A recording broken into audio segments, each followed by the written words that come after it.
Macam mana Nabi SAW nak cerita? Ni JK masjid banyak kat sini. Tu imam pun ramai. Ada JK masjid sini? Cuba angkat tangan. Tu imam masjid sini. Cuba angkat tangan. Seorang pun tak angkat pasal apa? Masalah dia buat. Cuba tanya JK masjid. Biasa nak tanya, kipas ada berapa kat masjid ni? Dia pun fikir 3-4 kali, dia baru nak fikir lah.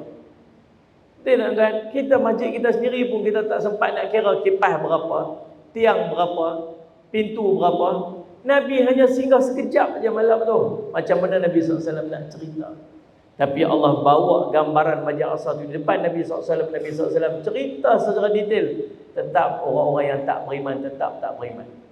Tuan-tuan, bila Masjid Aqsa ni tuan-tuan, Nabi SAW sampai, Masjid Aqsa ni tapak yang diwakafkan sebagai kawasan masjid yang diuruskan oleh Salih Muhammad, Jabatan Kuasa Wakaf, yang masih diamanahkan untuk menjaga Masjid Aqsa sampai sekarang ini, berkeluasan 14 hektar itu masjid. Daripada kompaun dia, gelinding tembok keliling tu 14 hektar lebih kurang. Dalam Masjid Aqsa tu sendiri ada 5 buah masjid dalam Masjid Aqsa tu. So kalau kita masuk daripada arah belakang, biasa kita akan masuk daripada pintu arah belakang ni lah. Saya pernah sampai hari tu pakai baju uniform shooting tu, ayat riwayat nama dia. Kopiah tak pakai tu jadi host. Masuk-masuk pintu, di pintu tu di depan ni orang askar Yahudi jaga, yang polis Palestin di sebelah dalam pintu. Dia sampai-sampai dia tahan saya. Dia suruh berhenti. Dia cakap Arab. Kemudian dia kata dekat saya, dia kata, kamu daripada mana? Saya kata daripada Malaysia. Dia kata, ana Malaysia. Dia kata la, anta Sini. Dia kata hang Cina. Dia kata saya kata la, ana Malaysia, ana Malaysia. Dia kata la, anta Sini. Sebab orang bukan Islam tak boleh masuk kawasan Masjid Aqsa. Yang duk masuk curi-curi jadi kecoh ni selalu orang Yahudi, dia pun suka masuk. Lepas tu bila orang Yahudi ni masuk, askar-askar Yahudi ni akan cover mereka untuk masuk. Lepas tu orang yang duduk dekat dalam Masjid Aqsa marah lah, mana boleh masuk, boleh masuk. Dia halau-halau. Tu yang selalu jadi kecoh, jadi tangkap, jadi tembak macam-macam. Dia hanya pertahankan hak mereka. Jadi semalam cuma dia kata antar sini tetap. Dia kata qra' Fatihah. Dia suruh saya baca Fatihah. Oh tu askar Yahudi tu. Kita dengan senapang tu pegang kat depan aku ni, dengan badan dia besar, kepala buta. Baca Fatihah pun ketak-ketak. Dia kata, hantar baca Fatihah pun tak kerti. Dia kata. Atau sini dia kata. Lepas tu dia suruh saya baca Qul Huwallah lah apa semua. Dia orang askar Palestin dia duduk kat dalam. Kata, pergi masuk. Akhirnya dia masuk lah. Bila kita masuk kat sana tuan-tuan, orang Muslim Muhammad, tuan-tuan akan tengok kiri dan kanan itu ada pokok-pokok zaitun yang berusia dah ribuan tahun. Kita pun terus naik ikut tangga dia take akan tempat yang paling tinggi dalam kawasan Masjid Aqsa tu. Dia puncak bukit di tengah-tengah kawasan Masjid Aqsa, dan di atas dia ada satu masjid yang namanya Qubatus Sakhra. Kubah As-Sakhra ataupun kubah batu atau kubah emas yang tuan-tuan duk tengok, yang dalam dia tu ada, Allahumma salli ala Muhammad, yang dalam dia tu ada apa, dia panggil apa? Saya semua batu Mi'raj Nabi SAW. Kita pun masuk kat dalam tu, kita pusing, kita tengok atas tu ada masya-Allah nampak batu macam batu hampak. Lepas tu kita boleh turun ke bawah, dia ada tangga turun. Di bawah tu kita akan tengok batu ni dia macam menyerong macam tu. Urat dia macam menyerong macam tu. Dan itulah bayangan mungkin yang orang duk kata batu tu dan nak naik ikut Nabi SAW. Memang kalau tuan-tuan duduk bawah batu tu, tuan-tuan akan tengok urat batu tu memang tu. Dia menyerong tu. Dia menyerong tu. Dan di atas tu dia ada satu bekas tapak kaki Nabi SAW. Dan keluar daripada batu tu, tuan-tuan pergi ke depan, jumpa satu pintu gerbang lagi, ada tangga turun ke bawah. Di depan sana tuan-tuan akan nampak satu masjid. Masjid tu nama Masjid Qibli, yang kubah dia warna hitam ataupun warna kelabu gelap. Yang tu dipanggil Masjid Aqsa. Ada tangga turun ke bawah. Tangga turun ke bawah tu tuan-tuan akan tengok ada satu masjid di bawah dia. Masjid di bawah Masjid Aqsa tu, Masjid Qibli tu. Masjid Aqsa yang lama. Tiang dia besar-besar tiang dia. Dia turun-turun masuk, mula-mula tu akan tengok macam ni sempit, turun-turun ke bawah, tiang dia besar-besar. Teringat saya alaihi Muhammad, sejarah menukilkan Masjid Aqsa pernah diperbaiki dan pernah dibangunkan oleh Nabi Sulaiman alaihi salam. Wallahu a'lam, tuan-tuan. Tiang tu tahun berapa tak tahu. Cumanya dekat dalam tiang tu, tuan-tuan, dia ada besi-besi duk tahan. Pasal apa besi-besi, frame besi duk tahan? Dia kata pernah beberapa ketika yang lalu Yahudi korek dekat bawah tu. Dia korek, dia berkata dia duk cari Haikal Sulaiman, peninggalan artifak-artifak sejarah. Sampai hari ni pun mereka tak boleh tunjuk walaupun satu bukti. Rupanya bukan yang tu mereka cari, mereka usaha nak robohkan Masjid Aqsa tu daripada bawah. Dan mereka nak bangunkan Haikal Sulaiman. Dah dibuat majlis pelancaran dah. Haikal Sulaiman tu dah dibuat majlis pelancaran di bawah Masjid Aqsa, dalam terowong tu. Saya ingat saya pada tahun 2020, tahun 2020, waktu Covid hari tu, dia buat majlis pelancaran untuk pembangunan Haikal Sulaiman ataupun Solomon Temple di bawah Masjid Aqsa. So kalau nanti dia robohkan masjid tu, tengok, di kubah Mas tu ada lagi. Sebab kita duk canang dekat kita ni, Masjid Aqsa tu kubah Mas tu. Ni. Di sebelah kanan masjid, sebelah kiri dia ada Masjid Marwan. Sebelah kanan tu tuan-tuan beralih ke sana, depan pintu Masjid Aqsa tu, Masjid Qibli tu, sebelah sana dia akan nampak satu pintu. Pintu tu nama dia Masjid Buraq. Tuan-tuan masuk pintu tu, dia ada tangga turun ke bawah, dia tu ada satu besi kat dinding tu simbolik tempat Nabi SAW ikat buraq dia. Cumanya pada dinding tepi ni, tuan-tuan tengok, kalau masjid, kalau kita bangunan macam ni, so dinding sana, dinding sini, eloklah, betul lah. Tiba-tiba ada dinding kat tengah-tengah ni. Nampak pelik, nampak sengit. Macam itulah keadaan Masjid Buraq tu.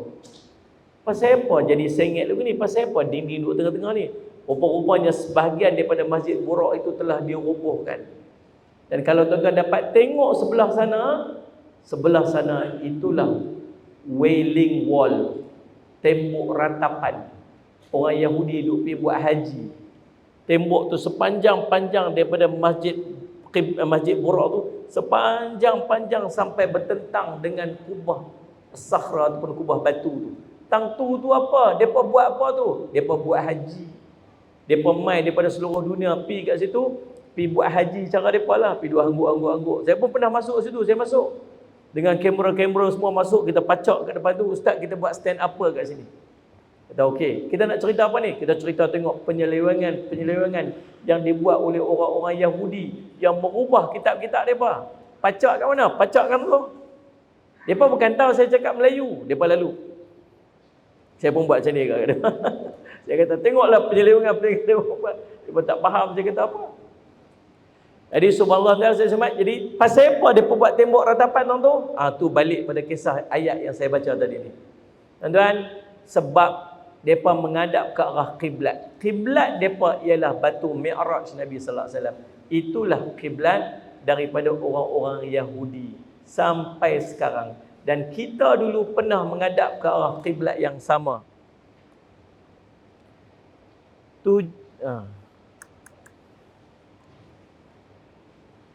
Bismillah. 17 bulan selepas dapat perintah semayang, kemudian Nabi dan para sahabat menghadap ke arah Baitul Maqdis, khususnya di Baitul Mi'raj Nabi SAW. Dan itu yang sama berlaku. Sebab tu, pasal apa kita pertahan? Pasal apa Masjid Aqsa ataupun Baitul Maqdis ni dekat di sisi kita? Dia merupakan kiblat kita yang pertama. Yang keduanya, kalau tuan-tuan keluar subhanallah Muhammad dalam kawasan Masjid Aqsa tu, sebelah kanan dia ataupun kita masuk sebelah kiri dia tu ada satu pintu nama The Lion's Gate. Pintu, satu-satunya pintu yang ada kepala singa. Pintu tu telah ditutup. Kalau kita dapat keluar ke pintu tu, kita boleh ikut daripada arah yang luar pun boleh. Tuan-tuan akan jumpa perkuburan yang banyak di kalangan para sahabat Nabi ridwanullah alaihim ajma'in. Sallallahu Muhammad kubur di depan dekat situ. Dan di sebelah sana bukit, dia turun lagu tu naik atas bukit, situ ada Bukit Zaitun nama dia. Bukit Zaitun itu tempat Nabi Isa alaihi salam dibawa turun selepas dia disalib kemudian dibawa turun sampai ke bawah, ada satu gereja. Gereja tu ada batu tempat dimandikan, dikatakan dimandikan Nabi Isa AS. Orang-orang Kristian seluruh dunia akan pergi dekat situ nak memperingati kisah, dan mereka buat ritual tu, angkat salib, seret salib, daripada dia punya ritual perjalanan apa semua sebagainya. Saudara Muhammad, situ nama dia Bukit Zaitun, dan di bawah Bukit Zaitun tuan-tuan akan tengok begitu banyak kubur-kubur orang Yahudi. Seluruh dunia mereka berhasrat untuk ditanam mereka tu dekat situ. Pasal apa nak tanam kat situ? Pasal mereka juga meyakini bahawa tanah Baitul Maqdis ialah tanah padang mahsyar. Satu hari nanti macam yang Ustaz Dr. Azmi sebut tadi ni, Nabi SAW sebut ardu mahsyar tu tempat akan dibangkitkan di padang mahsyar. Itulah dia punya base dia, dan dikembangkan padang mahsyar bermula daripada Baitul Maqdis. Dia percaya yang tu, so dia nak bangkit awal sikit. Dia bangkit dekat sikit lah, dah tanam kat situ. Sanggup bayang dengan jumlah yang begitu mahal. Dan di depan tembok Masjid Aqsa tu, Saudara Muhammad, di luar dia tuan-tuan akan tengok pokok-pokok yang begitu banyak yang namanya pokok gharqat. Siapa tanam? Yahudi tanam.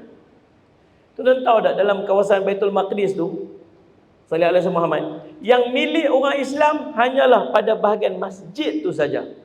Seluruh daripada kawasan yang dipanggil Jerusalem itu di bawah pemerintahan Yahudi. Palestin itu sendiri tuan-tuan, dia terbahagi pada dua pentadbiran. Satu pentadbiran di bawah pemerintahan Israel, depa ada IC depa sendiri. Orang Arab yang duduk dekat situ pegang IC Israel, tapi depa duduk dalam tekanan setiap hari.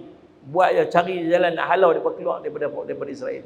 Sebab tu orang-orang yang diambil tindakan, mereka dibuang daerah, mereka duduk di Gaza. Sebab tu Gaza sampai 22 juta orang. Kan Saudara Muhammad? Yang besar dia apa? 90 km panjang, 8 km lebar. Tu Gaza, 20 juta orang.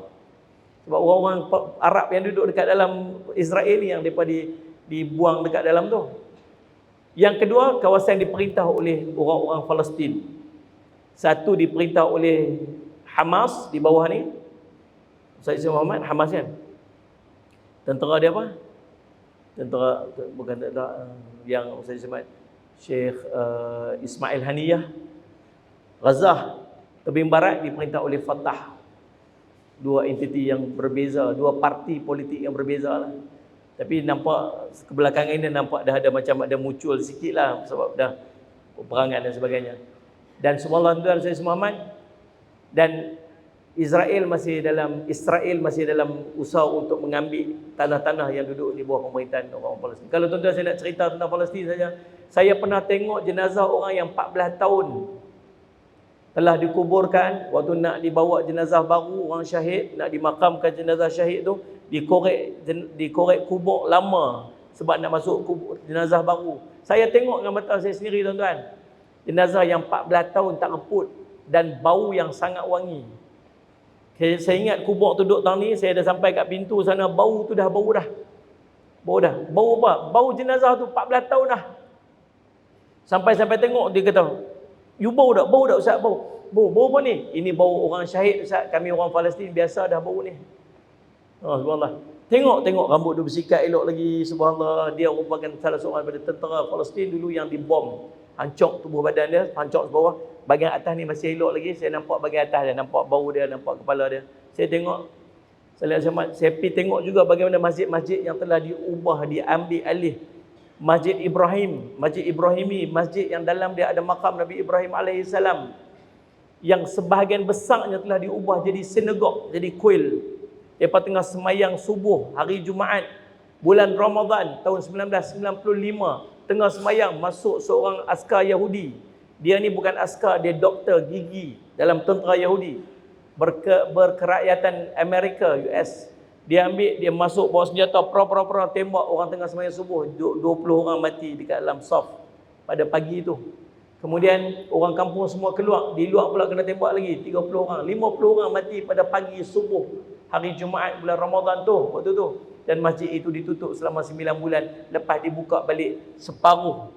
Ni kalau macam besar macam ni, dia ambil bahagian ni, dia bahagian L ni, bahagian tepi ni, yang ni untuk orang Islam, bahagian besar ni dia tukar jadi sinagog, jadi kuil orang Yahudi.